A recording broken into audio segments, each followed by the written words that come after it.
1.4 square 1.4 into 1.4 1.4 into 1.4 പറഞ്ഞാൽ 1.56 1.41 square 1.41 into 1.41 1.41 നമ്മൾ 1.4 കൊണ്ട് മൾട്ടിപ്ലൈ ചെയ്യുക. 1 1 1 4 4 1 1 അതേപോലെ 4 1 4 4 4 16 1 4 4 1 5 പിന്നെ 1 1 1 4 4 1 നമ്മളത് ആഡ് ചെയ്യണേ. ആഡ് ചെയ്യുമ്പോൾ 1 4 4 8 6 1 7 1 8 5 4 9 1 അതിൻ്റെ പോയിൻ്റ് ഇടുക വെച്ചാൽ ഈ ക്വസ്റ്റ്യനിൽ 4 പോയിൻ്റാണ്. 0.41 0.41 അപ്പോൾ രണ്ടും 4 പോയിൻ്റ് ഉണ്ട്. 4 പോയിൻ്റ് ഉണ്ടാകുമ്പോൾ ആൻസറിലും 4 പോയിൻ്റ് ഇടുക. 1 8 8 9 കഴിഞ്ഞിട്ട് പോയിൻ്റ് അപ്പോൾ 1.988 ഒന്നാണ് 1.41 സ്ക്വയർ.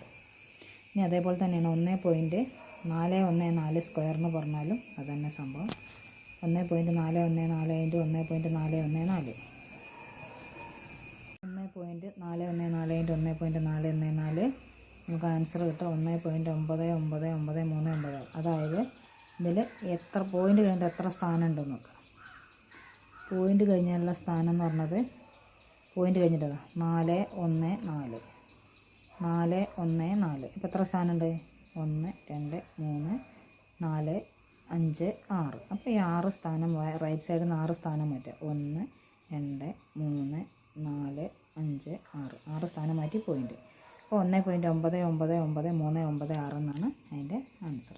ഓക്കെ.